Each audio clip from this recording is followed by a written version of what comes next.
We are Gold Ivy. Our mission is to empower you to own and unleash your truth. Stories of resiliency are gold, and ivy grows in hard places. Those hard places are what creates space for light to shine through. You decide what works for your daily life and how to transform our lessons into your gold. This is Ivy Unleashed, a Gold Ivy production.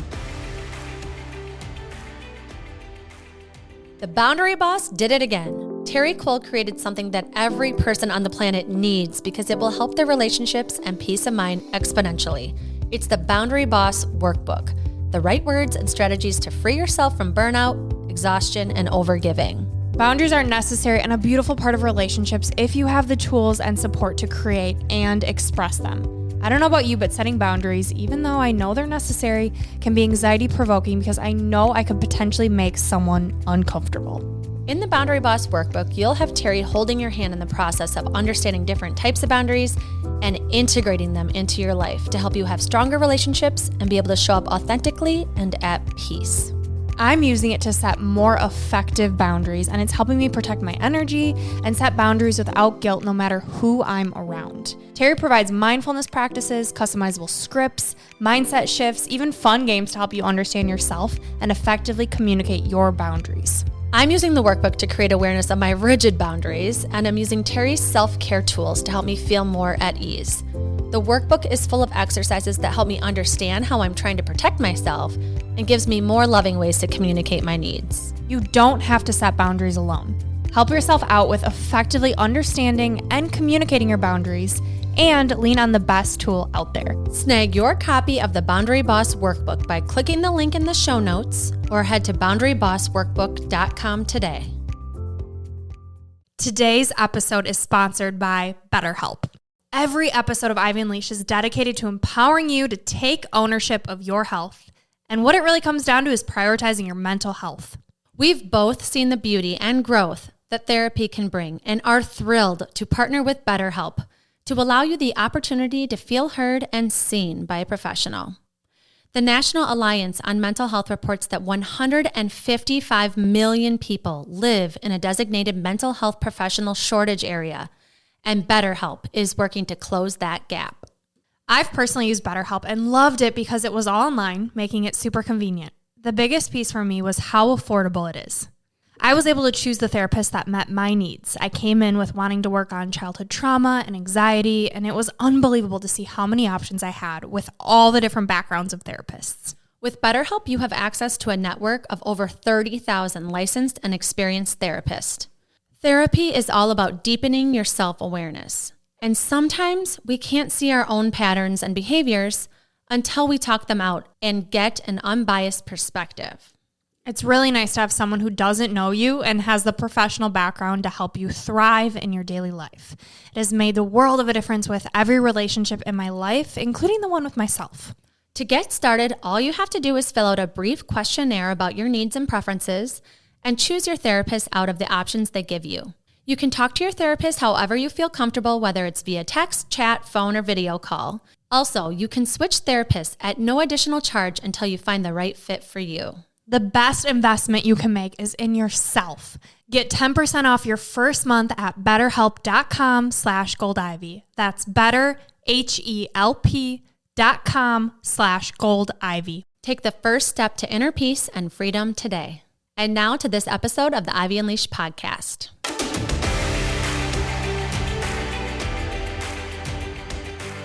Welcome back to Ivy Unleashed. We are so happy to be sitting in these new chairs. Everyone tune into YouTube right now. Oh. You can see our guest's beautiful face and our brand new chairs. Yes, today we have Alissa Boyer here. Welcome to Ivy Unleashed. Yay, thank you. I'm so excited to be here. I need you, Alissa, because I feel I'm a highly sensitive person that has a very tough front. But I would consider myself a very sensitive soul. And what we love about you is that you make a perspective shift for people that this is a gift. You help people in business to channel this. You have a podcast and just a beautiful social presence where you make people feel seen and help them build confidence and all kinds of beautiful things when it comes to sensitivity. So first of all, thank you for being here. And we would love to hear how you got into this work And just tell us a bit about your story. Yeah. So it was like not part of the plan for me to get into this work whatsoever. So basically, just to take it back a bit, I learned I was a highly sensitive person. I think it was probably about 8 years ago. I was working in my first corporate job out of college. As we chatted about before we started recording, I'm born and raised in Minnesota, but I got this really cool internship opportunity in Southern California. I had a degree in retail merchandising and management. I'm like, okay, I'm single. I'm going to go live my life. So I had this cool opportunity in SoCal. I moved out here. I didn't know anybody. And I was just like, okay, I'm going to build my life here. So I was working in this corporate job. And at first it was like the dream. It was like so cool. I thought I just had hit the jackpot. But over time, it started to become really like a really toxic environment. It was super stressful. And I'm very driven. I want to do a good job. I also wanted them to hire me full time. So I was working super hard, long, crazy hours. And I started to develop really bad digestive issues to the point where even drinking water would make my stomach bloat and I got really sick. So I was going through these chronic digestive issues. I was trying to make my way in a brand new state where I didn't know anybody. And I started seeing all these different gastroenterologists, all these different stomach doctors to try to help me. And no one was really helping me. I eventually decided to go see a holistic doctor, which was just totally out of the realm possibility for me. It wasn't a normal thing. I just wasn't into holistic things, but I was really desperate. So I started seeing this doctor and he was explaining to me that I was holding on to a ton of emotional stress and I had so much anxiety all the time that it was literally impacting my digestive system. So I was making myself sick because I was just like working super hard, holding on to all of this past trauma, and I wasn't like managing my stress in a healthy way. So in working with him, I started healing these things. And of course, I had to change my diet and things like that. But there was so much of it that was an emotional, mental piece. And this was then the time I started getting into meditation. I started getting into like self-help. I started reading self-help books. And my mom had, I don't know how she stumbled upon this book, but it was a book called The Highly Sensitive Person, written by Dr. Elaine Aron, who's I think she's a psychotherapist who like discovered the terminology. Anyway, my mom handed me this book and she said, I think this describes you. So I read the book and I had never felt so seen in my life. It was like, oh my gosh, like just for the first time, it's like the missing puzzle piece. And so I made that discovery. And then probably about a year later, I'd healed my gut and I just had this urge to start writing and blogging. Always been a writer. I've always enjoyed being creative, but I shut that part off for a long time because I was like, what am I going to do with that? That's not productive. Like, how can I make a career out of that? So I just stopped.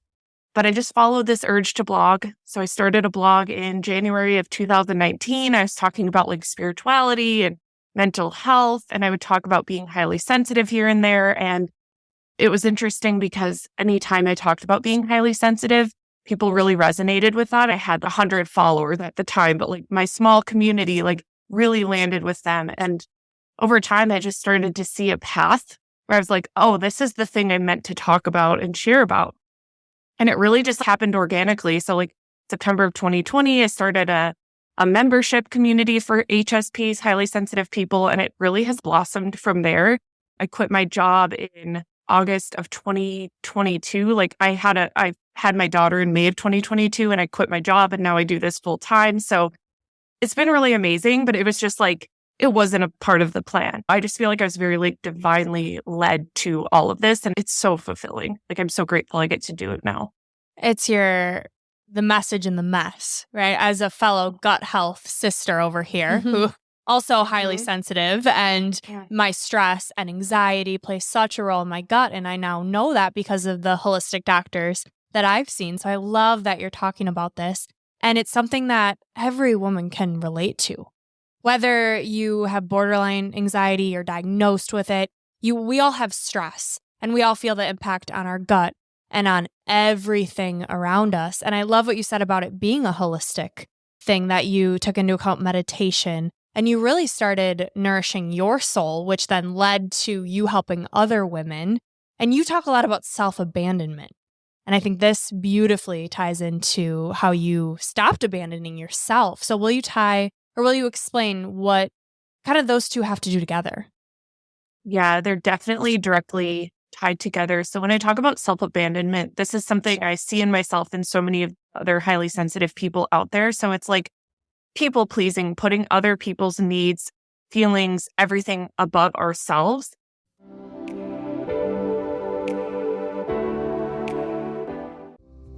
Dre, your house smells like a spa. Well, thank you. What is that smell? It's my rosemary mint all-purpose surface cleaning spray from the Clean Nest. I met these two female entrepreneurs that are actually sisters from Minnesota. After 10 years of owning and managing a successful, all-natural cleaning business, they decided to create their own all-purpose cleaning spray, and I am so happy I found it. Katie and Angela are passionate about creating clean, beautiful spaces for all families and keeping their home and earth environment clean for future generations. So it's non-toxic because these products we use in our homes and breathe in directly affect our health.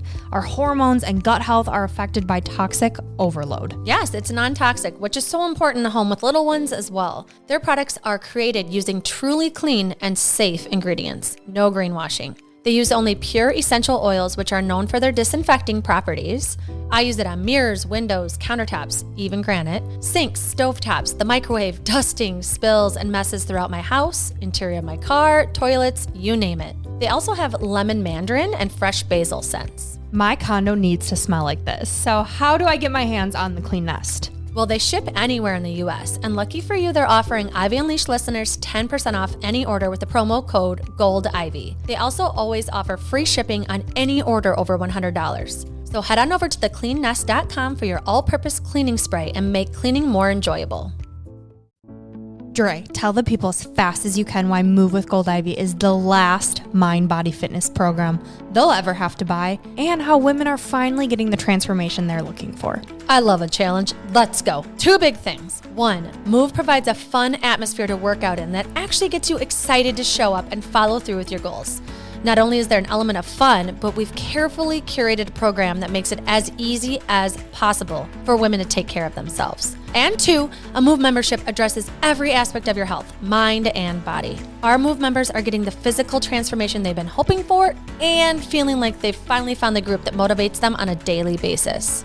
What did I miss? As a Move member, you receive a weekly workout plan, weekly live or Zoom workouts, an on-demand workout library, transformational quarterly reset challenges, monthly coaching calls, monthly masterminds with health experts, and a private group of motivated members for support and accountability. It's ready for you when you're ready to boost your metabolism, confidence, and feel your absolute best. Join Move or learn more by clicking the link in the show notes, clicking the link in our bio on Instagram, Facebook, or TikTok, or by messaging us on any social channel at Gold Ivy Health Co. It's your time. Move for your health, move for your confidence, move for your mental clarity, move with Gold Ivy.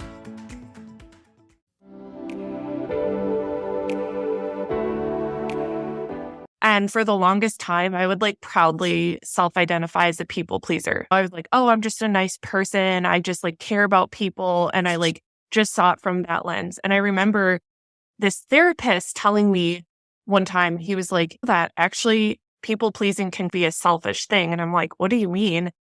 And he explained that we're often doing these things. We're abandoning ourselves and putting other people first and not having an opinion because we're actually trying to protect ourselves and we're trying to avoid the discomfort of somebody disagreeing with us or not liking what we say. And so we're actually suppressing our voice a lot of the times because we don't want to deal with the discomfort or the aftermath of what could come from having an opinion. And so I started really when I noticed that in myself first, and then I started working with highly sensitive people, and I just saw how this is such a pattern.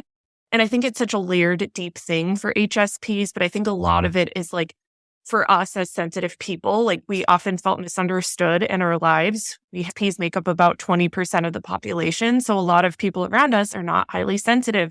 Might have had parents or caregivers who weren't highly sensitive. So you might have heard, oh, stop making it a big deal. Stop being so dramatic. Why are you being so emotional? So we would hear these things. And as children, we're like, oh, I'm bad.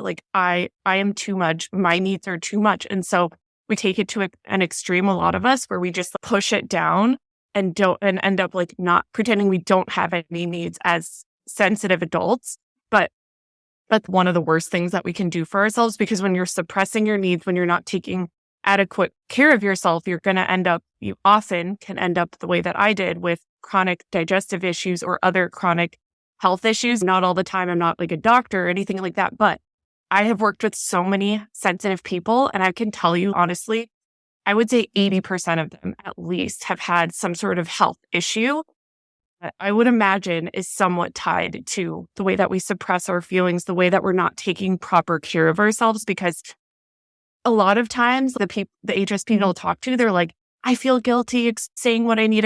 I feel guilty resting and things like that. And so there's so much of an identity shift that we need to make as well, because a lot of times we correlate our identity as I'm a good person, I'm a caretaker. And we don't realize that we're actually a lot of times doing that because we're scared to say no. We're scared of what it would mean for us if we actually had a boundary. So it's really prevalent, and it's a really like sticky thing to start to untangle. I feel like in our culture of America's getting soft, like we need to toughen up, that when you have these needs that you feel like you might be more of a burden, or you might be more high maintenance, or like, why isn't this bothering anybody else? Am I really going to be the one to speak up? To me, and I've read a lot of your posts around building self-trust and confidence, and that feels like a big beast of starting to build this. And so how do you, with your clients, get them to recognize, one, I might have some issues with my confidence or self-trust, and then start to build that? Mm-hmm. Yeah. Okay. I love this. It's like my bread and butter, and it's what I feel so deeply about. So first, I just want to say like why it's so important to me to help highly sensitive people feel more confident. It's because we live in this world, like you said, where people are like, oh, the world is getting soft, toughen up. And I firmly believe that we need more sensitive people to feel confident and to like show others that being sensitive is actually not a bad thing if we ever want to make a shift culturally in our society. I feel like it's like a big ask, but it's something that I just feel strongly about. I think about kids, and like my own child, I don't think she's highly sensitive, but I just want there to be examples of people who are sensitive, who are like doing cool things, who are, speaking up and bringing more empathy to the world. So that's like my driving factor. And I really want to help. The way that I help people identify it within themselves is really getting to the root. Hey, you think that you're just being a kind person by saying yes all the time, but next time you say yes, like, why don't you try checking in with your body? What does that feel like in your body? When you said yes to that request, did you feel constriction? Did it feel like you're tight and like resentful right away? Or did it feel expansive and like you can breathe easier? Sometimes I like to bring in the somatic experience for people, because it can be so automatic. Our response is, oh, I've always done things this way. Oh, this is just what I do. But when we check in with how we actually feel, we can start to make a connection. Oh, actually, this doesn't feel good for me. This actually isn't, I'm not actually giving from a place of abundance and desire. I'm giving because I feel like I have to. The other thing I like to help people make the connection with is our identity and what we are making it mean about us in terms of like how much we give and do for others. Because a lot of times highly sensitive people were, as children, we were like the caretakers, the helpers. A lot of HSPs, this wasn't me, but this is a lot of people, were like the quiet, good child. And so they were praised for being easy and not being a pain, or like just being overly helpful. That's a lot of HSPs. And so that becomes part of our identity. And so it's, oh, I can't show any other side of me, because if I show another side of me, if I share my needs or I say no to something, then the thing that it's all going to crumble, because what keeps me safe is overgiving, is being a caretaker, is being helpful all of the time. You know what I mean? So it becomes very tangled up. I'll always remember I got this message from a woman on Instagram, and she said to me, I set a boundary for the first time, and I just feel so sick over it. Who am I if I'm not a nice person? And I was like, oh my gosh, she's literally like correlating setting a boundary with being not a nice person. And that just shows me how deep it is. And I felt that. And so I like to help people make that connection and then reframe the way they see it and rewrite it. It's like, you can be a kind, helpful, loving person and have boundaries and say no and take care of yourself. And actually, you can be kinder and more helpful when you actually have boundaries and take care of yourself. because you're not like depleted and doing it from a resentful, burnt out energy. It's a whole thing. There's so much to it, but yeah. It's a big reframe and one that I've had to make of, I am no good if I'm burnt out and sick. When my energy is zero, I have nothing to give. And that does the people around me such a disservice. And so it does come back to what is your mindset around it, and the guilt tied with setting a boundary. It's got to be a different story that you're telling yourself. And I think it's one that you model so beautifully. I also think what you model beautifully is, how do we handle that criticism that we get?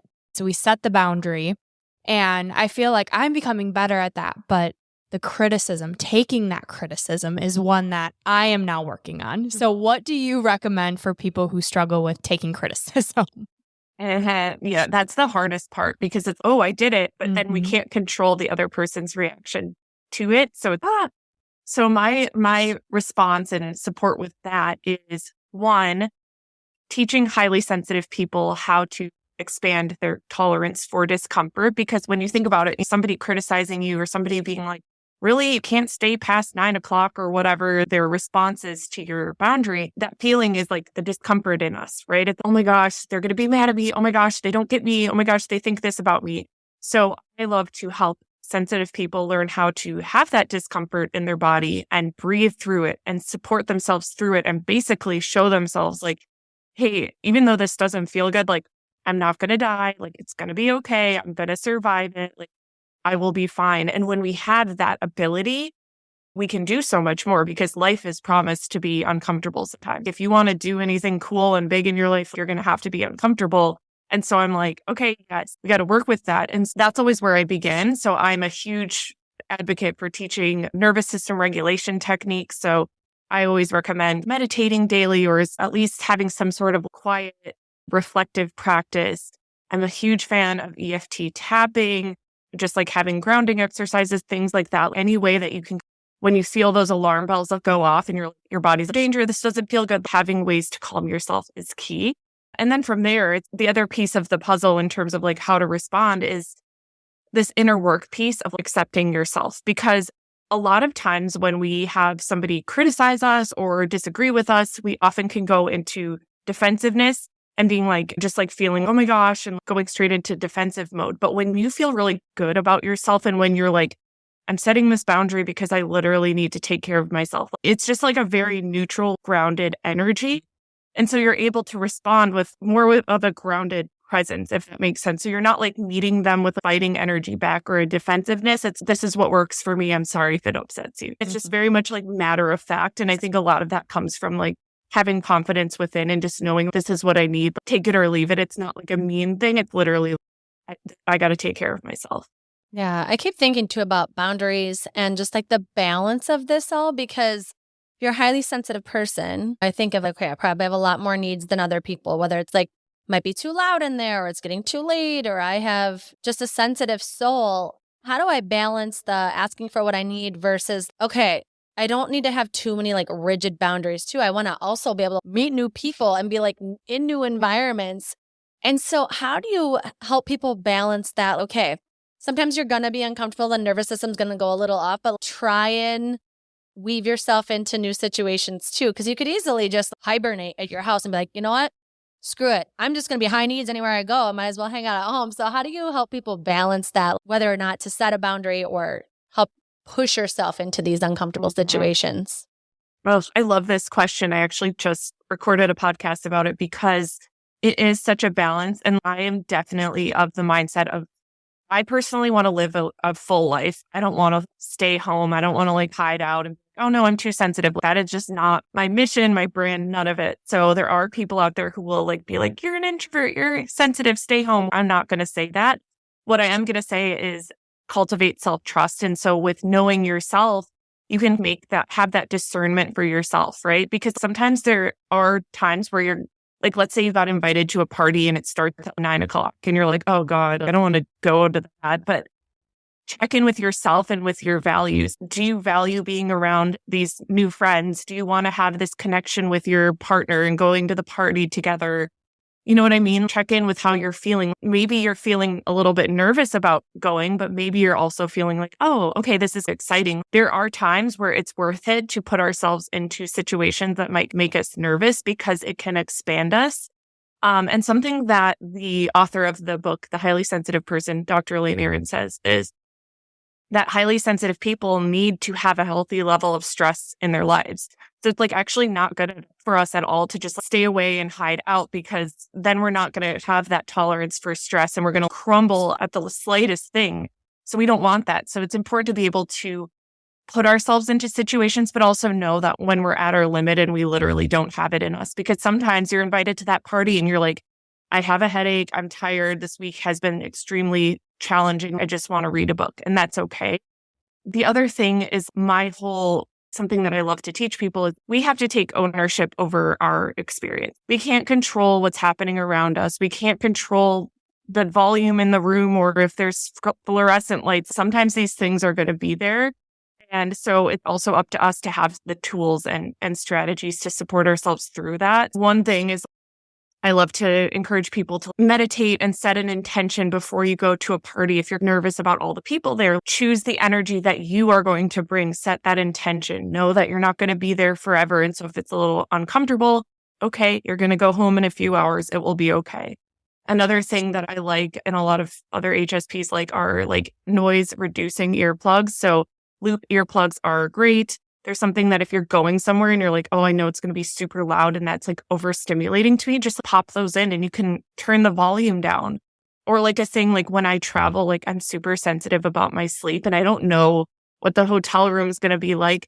So it's like, I always bring my eye mask. I have a small weighted blanket and I have white noise on my cell phone. So I think about the things that I can control and what I can do to like take ownership of my experience so that I'm not relying on other people to meet my needs all the time, because it's just not always going to happen. So it's like a balance of knowing yourself and trusting that you can make the right decision and know how to care for your specific needs. I love that. What can I control that meets my own needs?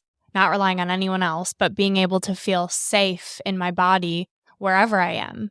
So that, and then you also said knowing yourself. That's a theme I keep hearing. And you have 2 beautiful courses that help people learn even more about themselves. The first one is about archetypes and empath archetypes. Let's dive into that. What is that? And how is that a superpower for us?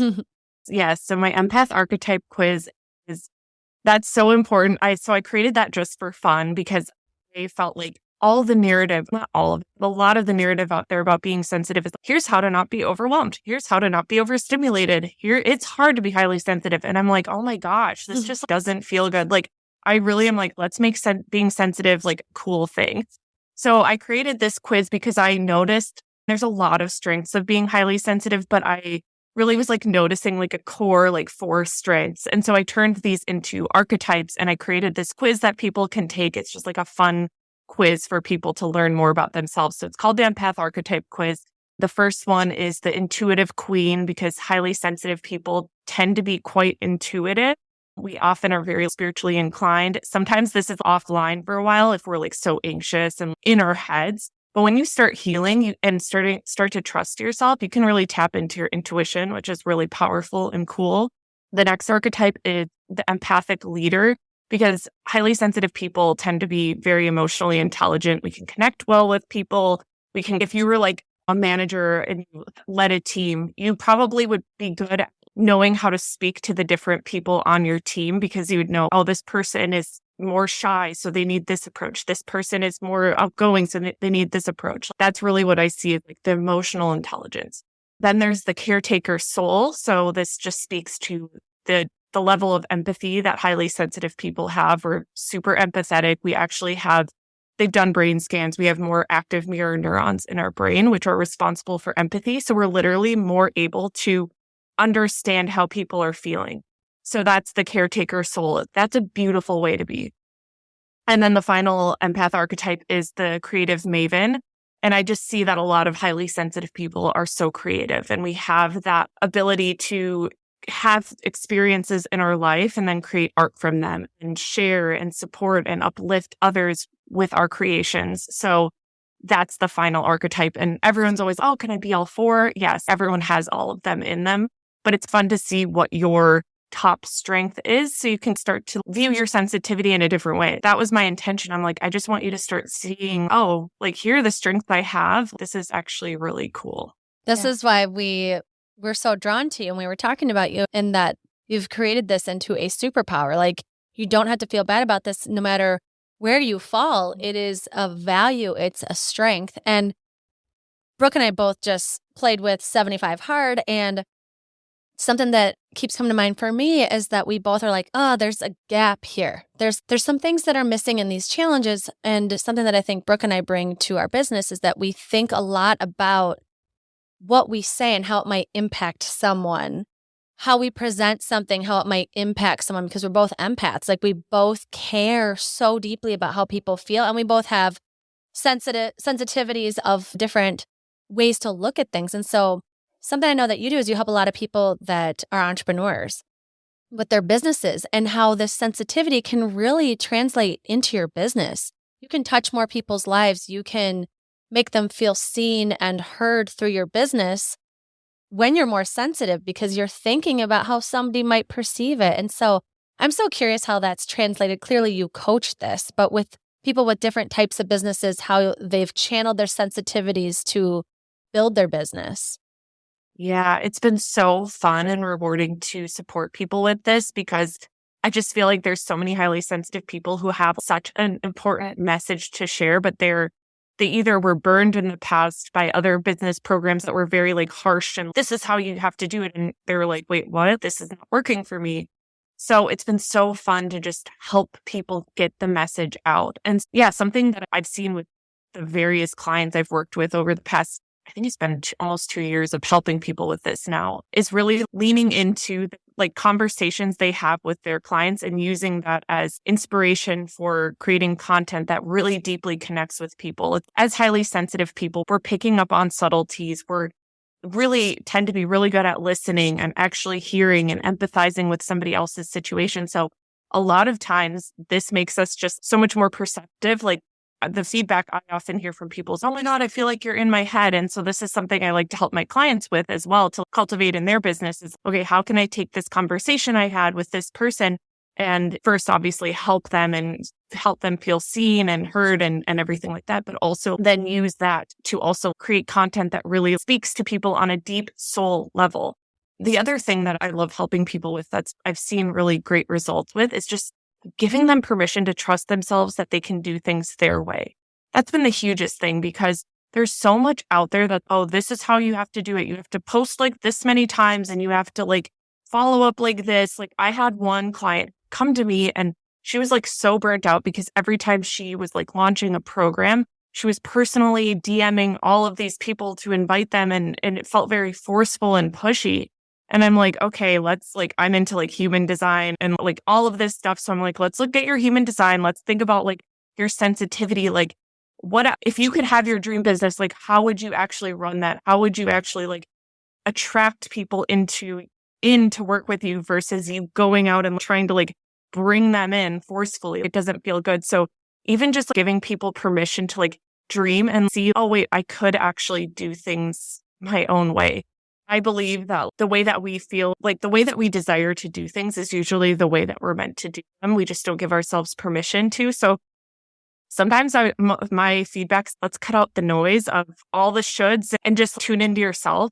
So a lot of it ends up being like tapping into their intuition and like connecting with what feels good for them.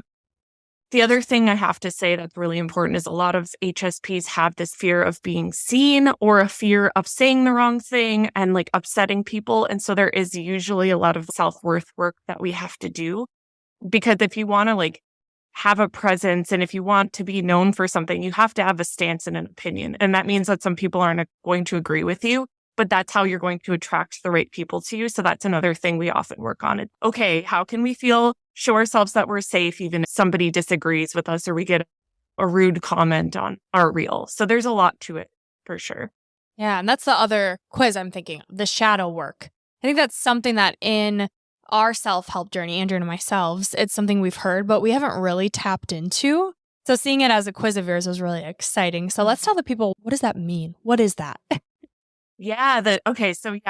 So the shadow archetype quiz was another quiz I just created over the summer because I was seeing that there's a lot of like parts of us that are actually holding us back, that if we could have awareness of them, we can alchemize them and shift it and use it to our advantage. So there are 4 shadow archetypes. There's the first inner critic, which is just obviously a lot of us. Yeah, that's mine too. Yep. Where we have that really harsh self-talk and we're just like, oh my gosh, whatever. It's that one is prevalent and it holds us back.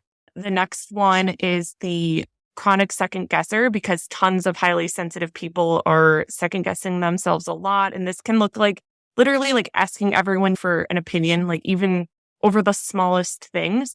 And a lot of people will think, oh, what's wrong with that? That's just normal. But it's like a lack of self-trust. If you literally can't make any decision without asking a bunch of people, we need to talk about that. The other one is the people pleaser. Now I'm forgetting the exact name of it, but where we're the overgiver, chronic overgiver. Sorry, I'm like forgetting the names of my own quiz, but it's like where we're just like overgiving and constantly meeting everyone else's needs at the expense of our own needs. And then the final one is the maybe it's the over-responsible. I should have looked at these before, to be honest. I'm like, I forgot. The over-responsible one. And so a lot of highly sensitive people are super over-responsible. So what that means is we feel like we have to control other people's feelings, reactions to us, be responsible for all of their needs. Again, it's that I'm a good student, I'm a good person thing, but this can really hold us back because we are putting their needs before us and we're burning ourselves out because we're managing everyone else and forgetting about ourselves. So again, it's just like having this awareness about ourselves, looking at our blind spots and then being like, okay, I'm not a bad person or I'm not destined to feel terrible just because I struggle with this. Now that I can identify it, I'm going to work through it and not let it hold me back anymore. Yeah, I keep thinking too about how you remove the guilt and the shame of it. We all struggle with these things. One's just more prominent than the other. We don't have to feel bad about it. It's just the awareness so that, like you said, you don't stay stuck in it. And that's the biggest thing is like, the reason why we want to be aware of it is so that we aren't like torturing ourselves. Brooke and I are both the harsh inner critic, and we know it's something we got to work on. So that's why we're always playing with all of these different techniques our coach gives us of self-love and taking care of ourselves and slowing down. But it's just, we have these thoughts over and over. I catch myself like last night. I kept thinking about this one thing I didn't get done that I wanted to get done last week.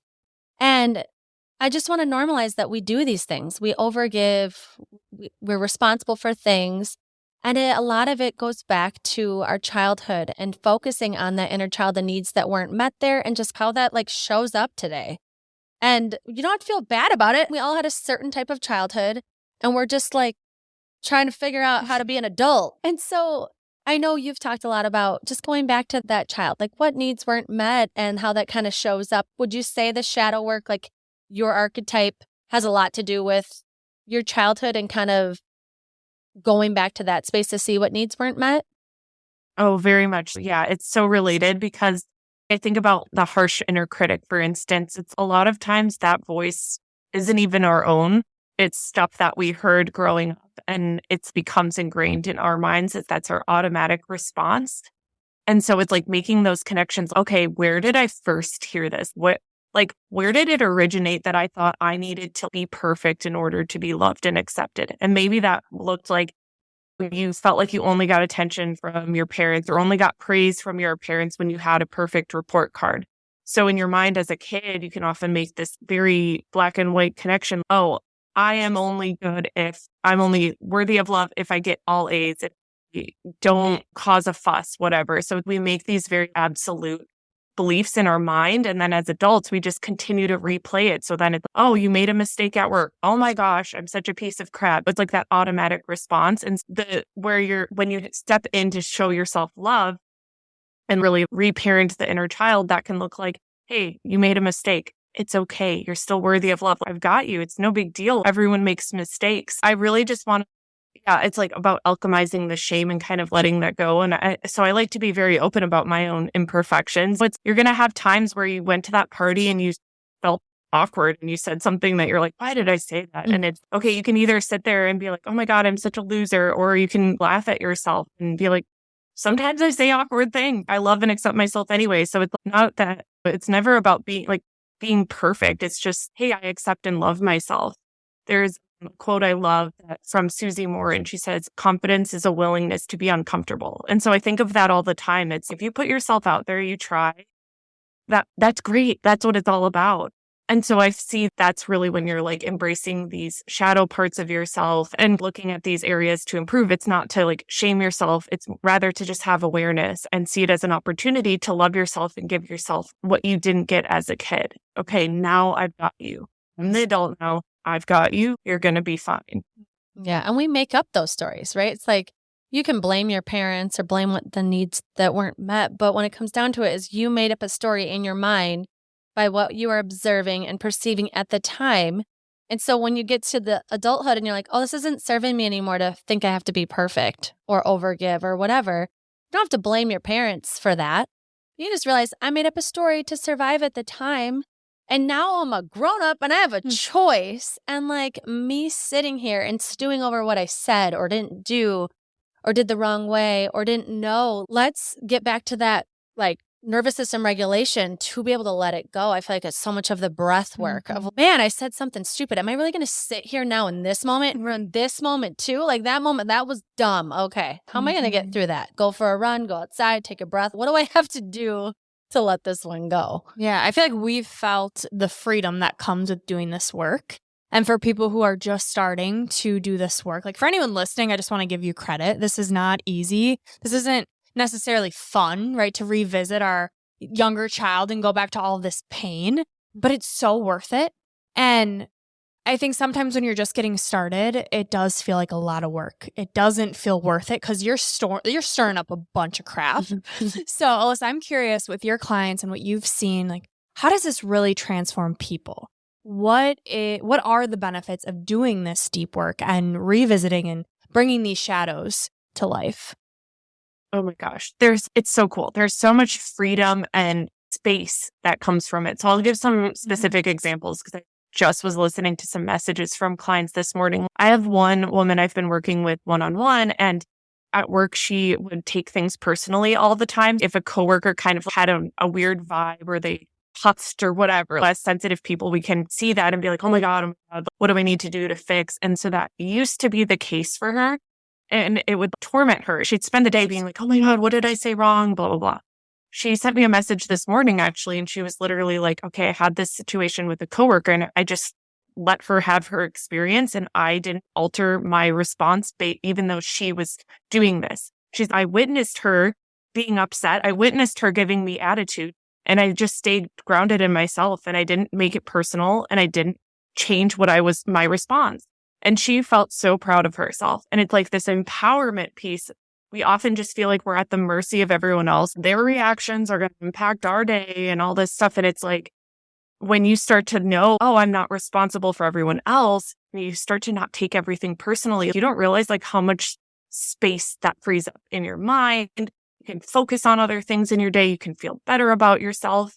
Another example is this woman I've been working with. She would get anxious before going to parties, and she was going to this event. It was like a Thanksgiving event, I believe, with her work, something like that.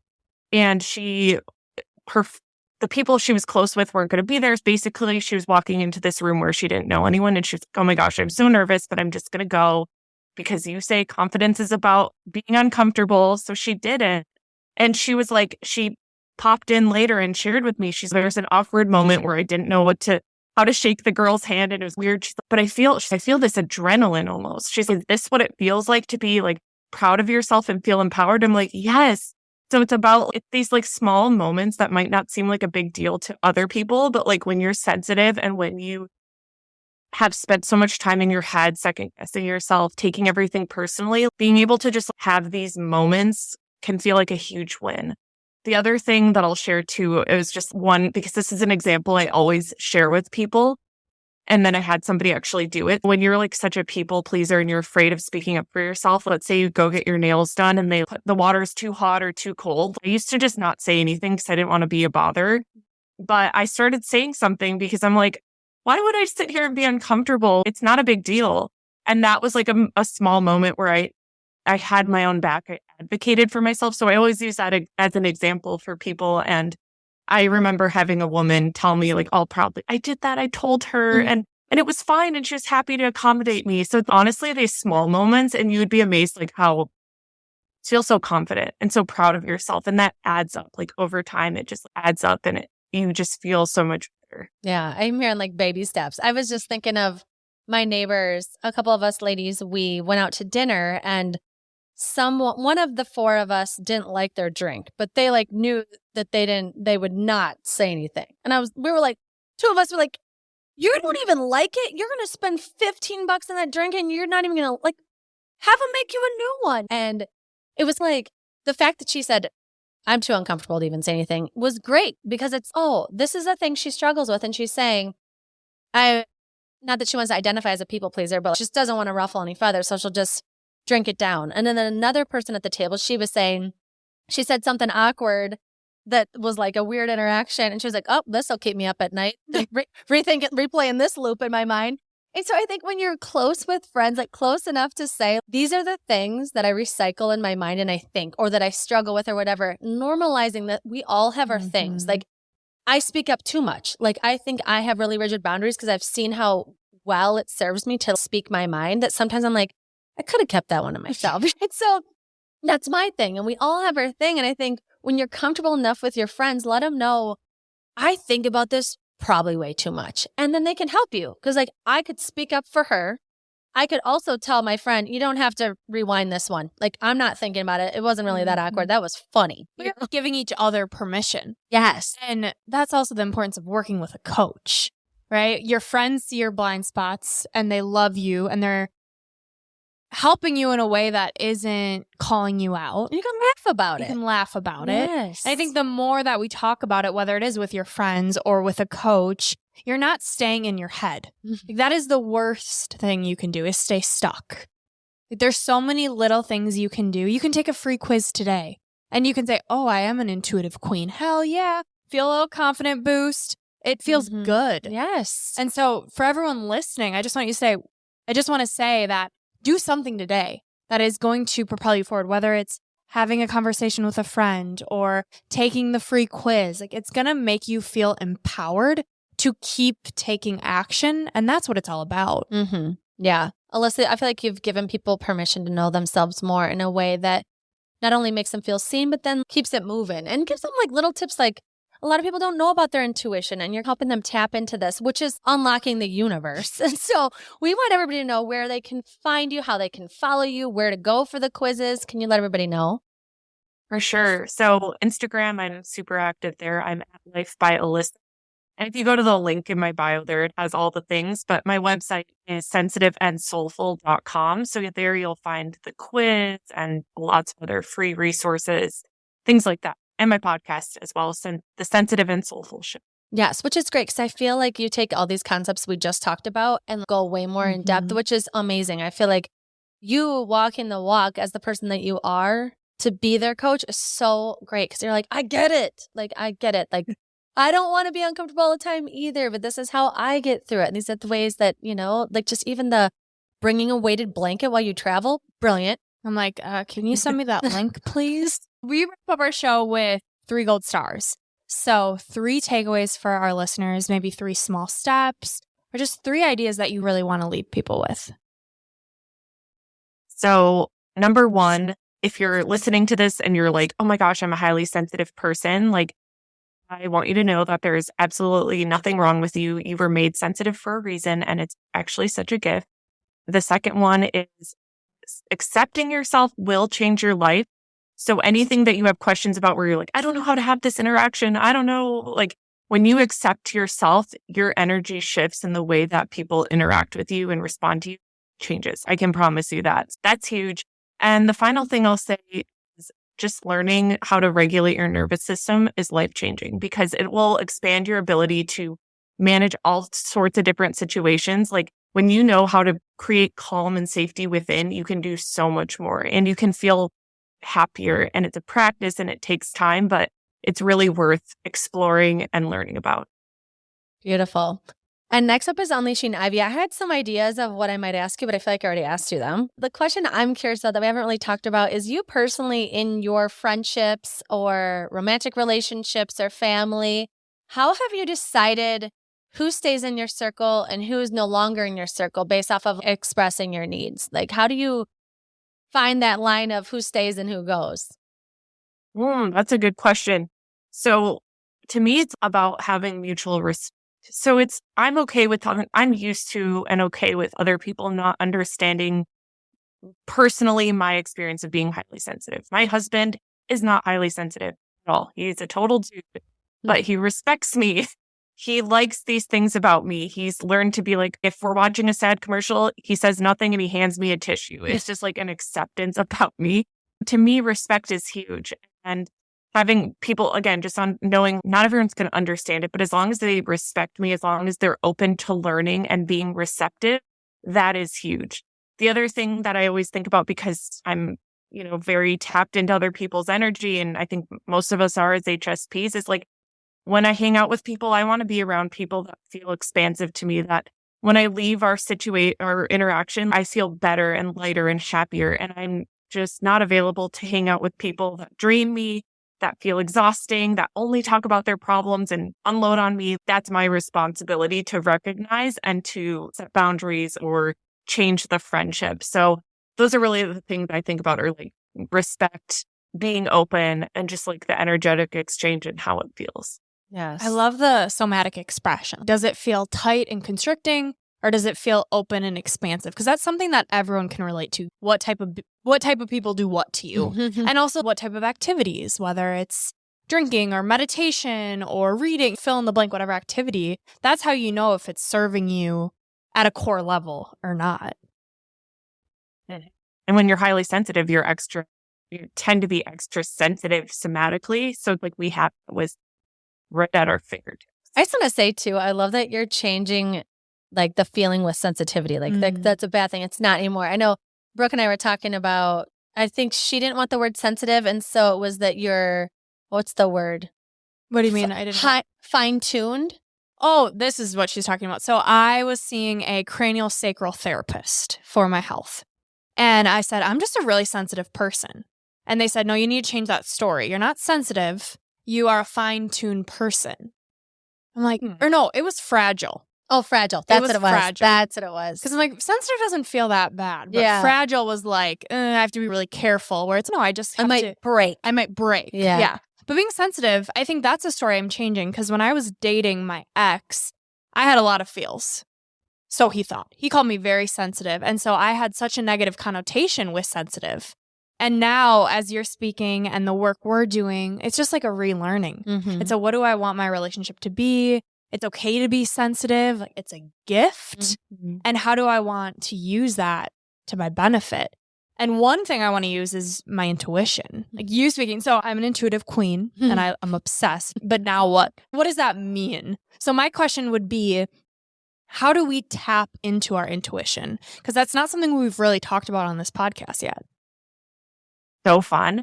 So I like to live my life in a playful, fun way as much as I can. So something an exercise I tell people to do is like start to notice all the times that you see like little synchronicities or little things that are like, let's say like angel numbers, like you look at the clock 11:11, like notice what you were thinking about when you looked at the clock. Were you thinking about, oh, this idea you had, or, oh, I don't know, just start to notice these things and make a note in your notes app and start to just like record. Or, oh, I was thinking about my friend and then she just texted me. Starting to recognize the times where you feel like the universe is speaking to you, you're going to get more of.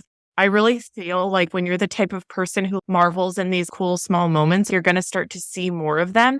For example, we've been having so many praying mantises at our house, which are like weird. But I was like, anytime I see a random like animal or bug and it feels significant, I will go Google what's the spiritual meaning. So it's just like starting to bring that magic into your life, and it will help you start to feel like, oh, more tapped into your intuition, and you'll see something, you'll be like, oh, I think it means this.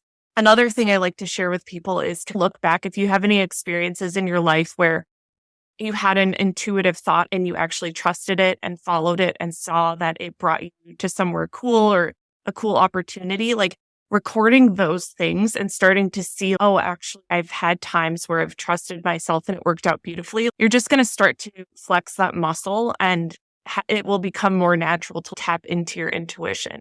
The last piece I'll share is just like using that somatic tool of checking in with yourself. Let's say you have, I don't know, a job opportunity or something like that. Yes, use your logic, but also tap into your body and feel into it. And as you imagine yourself in this situation, do you feel expansive or constrictive? Even if it like logically sounded perfect on paper, like maybe you felt constrictive about it, and maybe try trusting that and just see what happens. Because I had a client where she did that and it ended up being, she totally dodged a bullet. Like it ended up being a really bad situation. So it's just like playing around with these things and just starting to record ways that it actually has supported you and you can trust yourself. That is so cool. I am intuitive. And Alissa, you make me feel expansive. When I'm around Alissa, I feel expansive because I feel like you're just helping people like just tap into themselves, and everybody's so powerful. Like the life you want to live, it's like ready for you if you're willing to just know yourself and trust yourself. And so all the gifts that I feel like you have within you, you're helping other people tap into them, which is so beautiful. And I just love it so much. Oh, and then our last question we always ask people, if you could go back and tell younger Alissa one thing, what would you tell her? I would tell her to not hang out with people who don't see that she's special, because I spent too much time with people who were just like not nice to me because I didn't know my own value. So I wish she knew that like you're awesome and you don't need to spend time with anyone who doesn't think you're awesome. And you'll find your way and you're going to be so proud of yourself. Yeah, that's self-worth.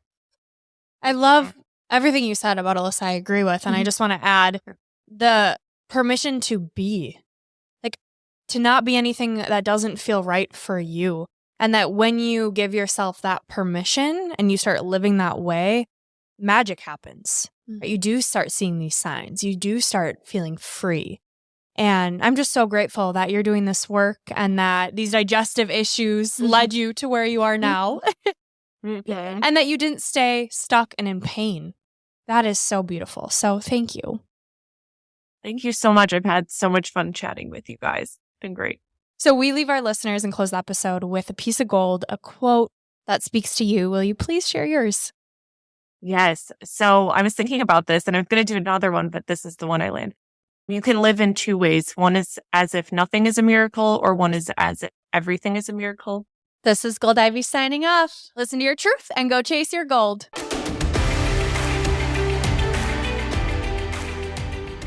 We want to thank you and encourage you to celebrate yourself for taking the time to learn and get inspired in your one beautiful life.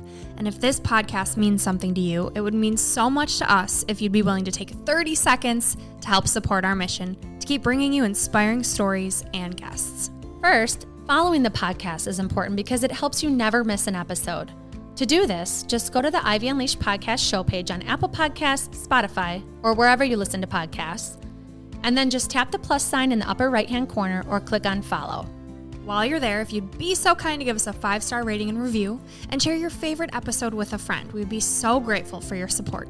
We are thrilled you're here and are so happy that you're taking time to prioritize your wellness, self-discovery, and growth with us.